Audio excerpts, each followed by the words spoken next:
Alright, welcome again to our continuing video series, Understanding Islam. Today what we're going to do is we're going to look at the kingdoms, peoples, and tribes of the northern Arabian Peninsula during the pre-Islamic Arabia. Last week we had looked at the southern tribes. I want to reiterate again just a little bit that the historical record in the southern tribes, which is basically going to encompass this area down here, which this area right now is what's known today as modern Yemen. This area here in the center would be modern Saudi Arabia. You have Oman, you have the United Arab Emirates. Off of here you'd have Manama, Bahrain. Up in here you'd have going up into Jordan in this area here. You got Kuwait, and then you start moving upwards. Jordan moving through here, common Israel, and then up in here being Syria and Lebanon. Of course, over here being Iraq.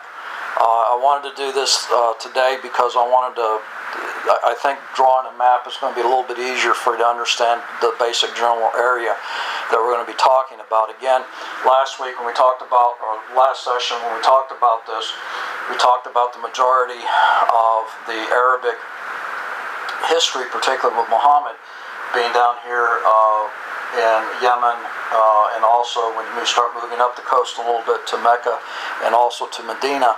But what's really also very important to understand about the development and growth of Islam is to understand what was happening in this area here.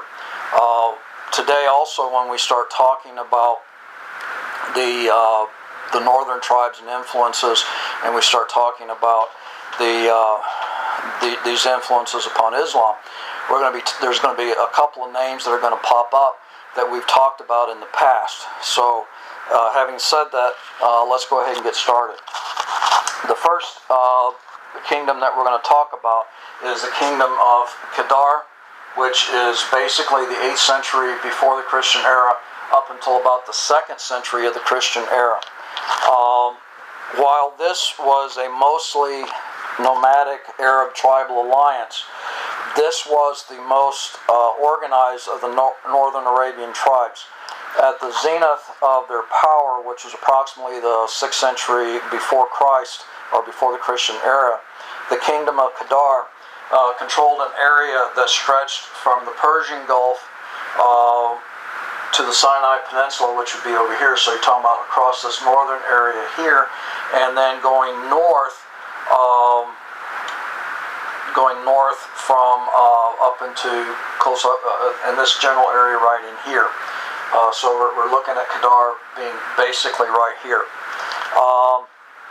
What's interesting whenever you start to look at this is that Arab genealogical scholars widely consider Ishmael to be the ancestral forefather of the Arab people, and assign great importance to, in their accounts, to his first two sons, Naboth and also Kedar.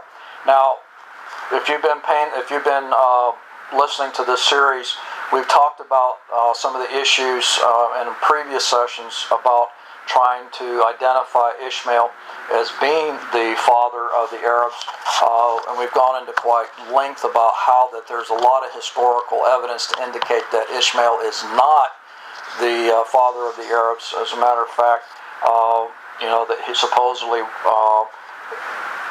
that Ishmael married a wife that, even according to Muhammad's accounts, that was of the Arab people. So the Arabs, even according to the Hadiths and also to the Quran, the Arabs existed prior to Ishmael.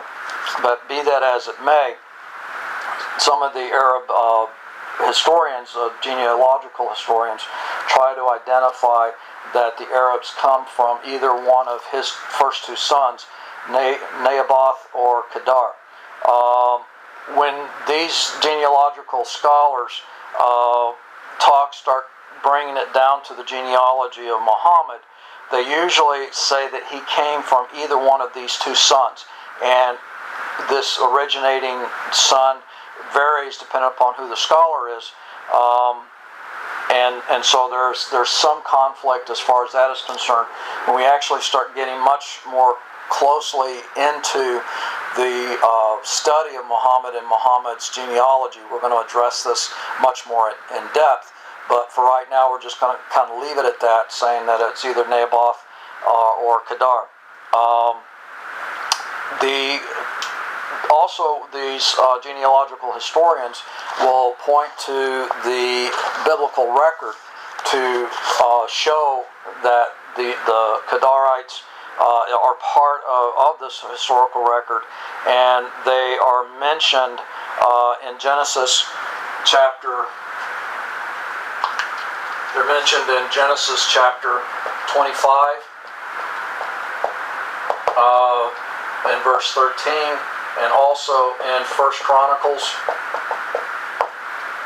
1:29. So, and the Kedarites are actually identified by the biblical record as being children of Ishmael. So that's the biblical record. And again, as we've talked about several times while we've been discussing this, what's really important to understand is that the three major monotheistic religions, Judaism, Christianity, and Islam, all three of those, particularly since we're talking about this general area of the biblical record, will use the biblical genealogies, as we've talked about in the past, up to a certain point, which basically is up to the time of Ishmael. So these biblical genealogies, when you start to understand and as we start to develop this much more fully, I think you'll understand why we spent the time talking about these biblical genealogies and how those impacted, especially, again, whenever we start moving into a study of the genealogies of Muhammad. So, having said that, the first extra-biblical or something outside of the biblical record inscriptions that are known to mention the Kedarites are from the Neo-Assyrian Empire. These inscriptions, which encompass or cover through the 8th and 7th centuries before the Christian era, BCE, list the names of Kedarite kings who revolted against the Assyrians and were defeated in battle. These inscriptions also list those rulers who paid tribute to the Assyrians, and the list included the likes of the name of Zabibi, the queen of the Arabs. That was when Zabibi was mentioned. She was listed as or given an honorific of being the queen of the Arabs. Other Aramaic and Southern Arabian inscriptions in different locations, different temples and different buildings mention the Kedarites, as do the writings of Greek and Roman historians such as Herodotus, Pliny the Elder, and Diodorus. Archaeologically, it is not clear when the Kedarites ceased to exist as a separate confederation. Now remember, we talked about this, is that this was a northern Arab, again in this area here, this was a northern Arab tribal alliance.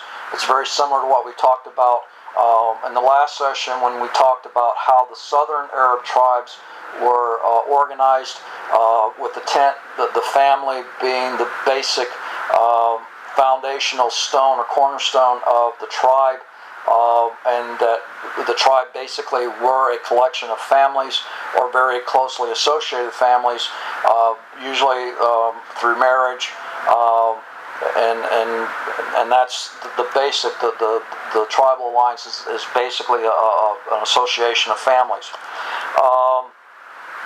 So archaeologically, it is not clear when the Kedarites ceased to exist as a separate confederation.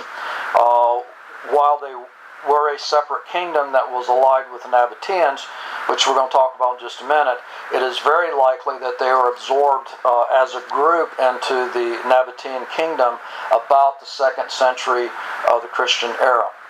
All right, now, one thing I want to point out as we start to move forward, if you'll remember in the last session when we talked about the tribal kingdoms, we were able to discuss quite a few of these southern kingdoms in basically an hour. Now, this doesn't do the historical record a whole lot of good.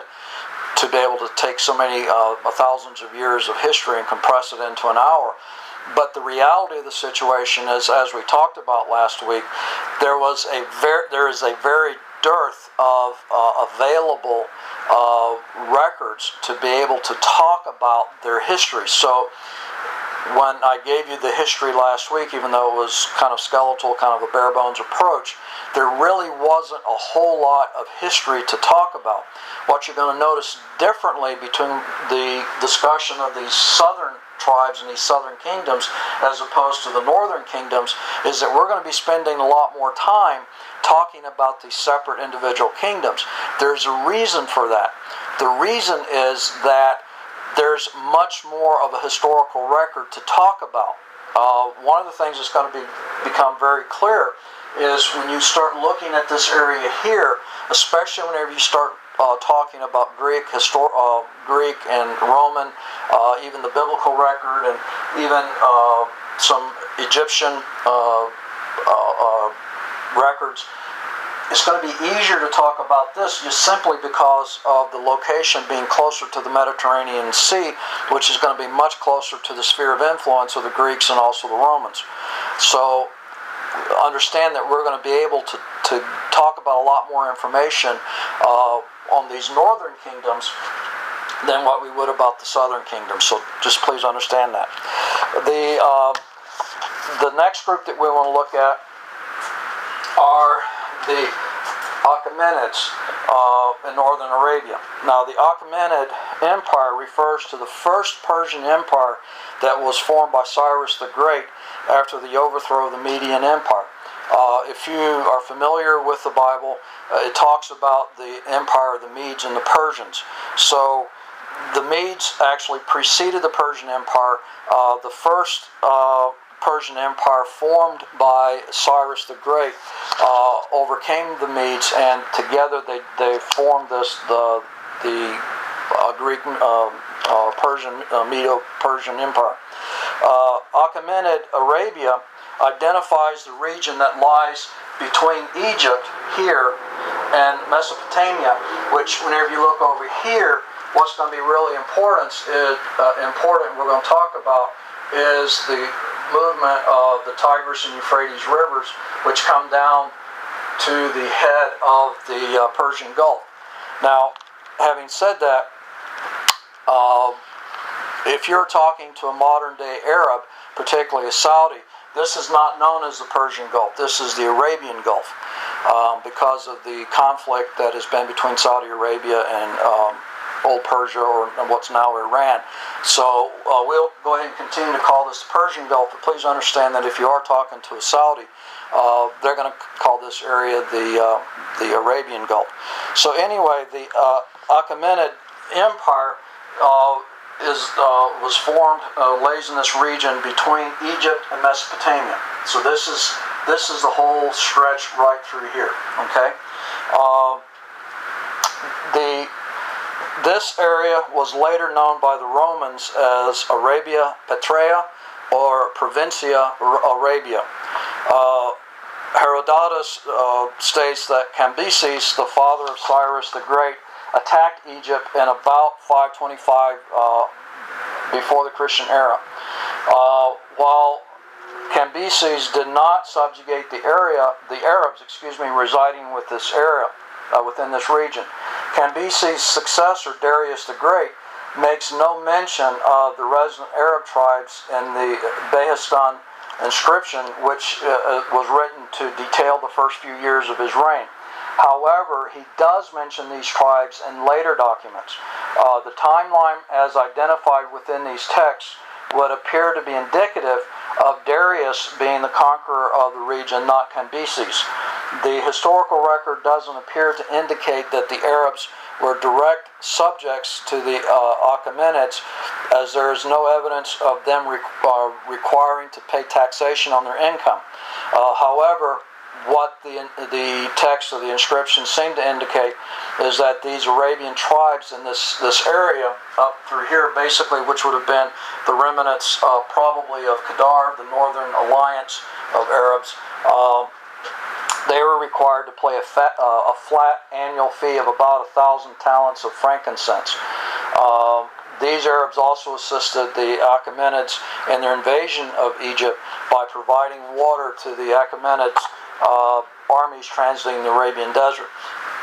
When you want to look at this from a historical record, if you're talking about this empire stretching across this area, in the northern part, you have a lot of this desert area. The majority of the peninsula is desert-like.